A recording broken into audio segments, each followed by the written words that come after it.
Hi guys, this is A Sip with Brit, and I thought today we'd do something a little bit different, and I would sit down and tell you just a little bit about myself and about my situation and how I came to get a service dog. So a couple years ago, I was diagnosed with PTSD after being abused, and I spiraled like out of control. I was having nightmares every night. I was having flashbacks during the day. I was having anxiety attacks all the time, and I was sinking into depression. And it was a time in my life when I thought that I could control everything, but was realizing that everything was kind of slipping out of my grasp and out of control. It was fast forward to last January, and I was hospitalized for my PTSD. It got that bad, and I was just unable to control those things,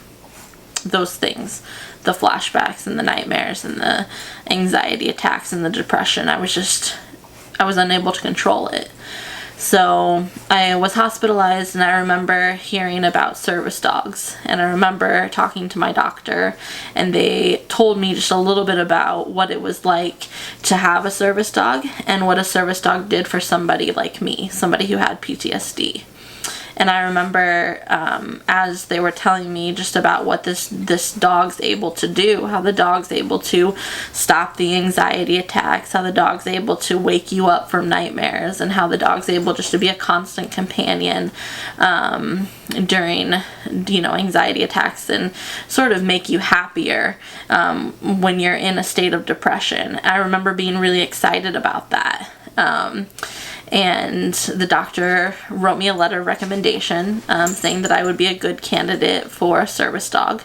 And I left the hospital about a month later and was super excited about this process. Like, I was gung-ho. I was gonna find an organization to support me, and I was gonna find a dog that was gonna be matched with me. But unfortunately, it was really hard, and the reason why it was really hard was because I was getting a lot of pushback because I have PTSD, but I wasn't in the military, and I didn't have my PTSD because of combat.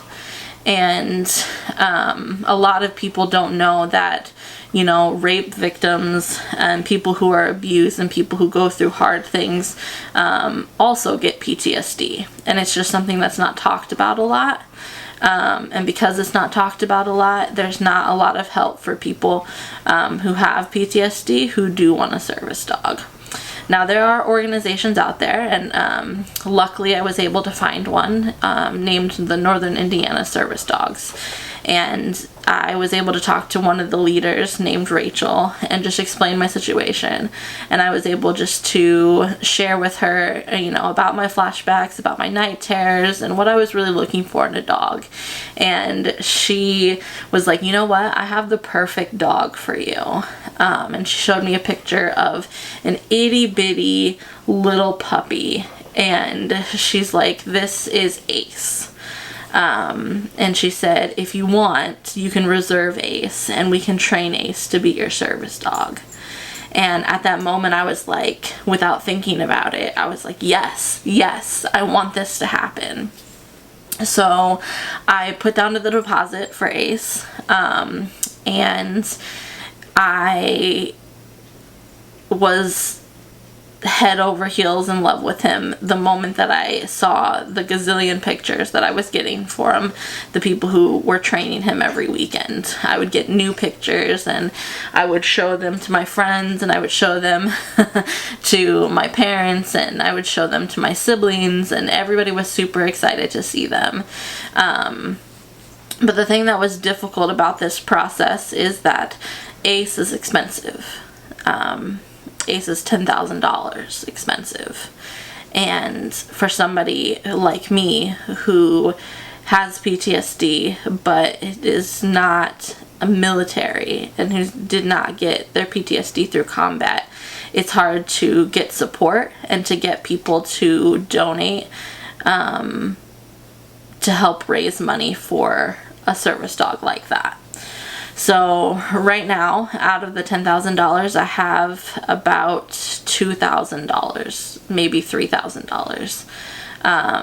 And I'm looking to raise $7,000 more for this dog that's been trained. He's been trained for almost a year now. He'll be a year in December, and he will be perfect. I mean, he'll be able to wake me up from my nightmares. He'll be able to jostle me from my anxiety attacks. He'll be able just to be a constant grounding companion. He'll be able to do like deep pressure therapy. There's just a million things that this dog's going to be able to do that's going to, I believe, help in my healing. So I guess I'm making this video just to raise awareness for people who have PTSD, who maybe aren't military, who aren't somebody who got their PTSD through combat. And I guess I'm just wanting to raise awareness to let people know that it's okay to be where you're at.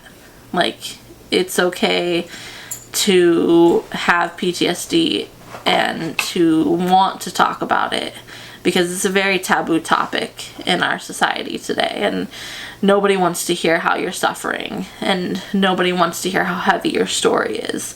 But it's okay, and you should share. And if I learned anything from this whole experience, it's just that my story is important. And my story is one that I hope can be used. So I'm still raising money for Ace. I'm hoping to get him in December. And if you'd like to donate to my cause, to help me get Ace, I'll leave a link down below to my GoFundMe page. And you guys can help me out that way. But if not, if you could just be praying for me that I'd be able just to get him, that would be awesome. I would appreciate that as well.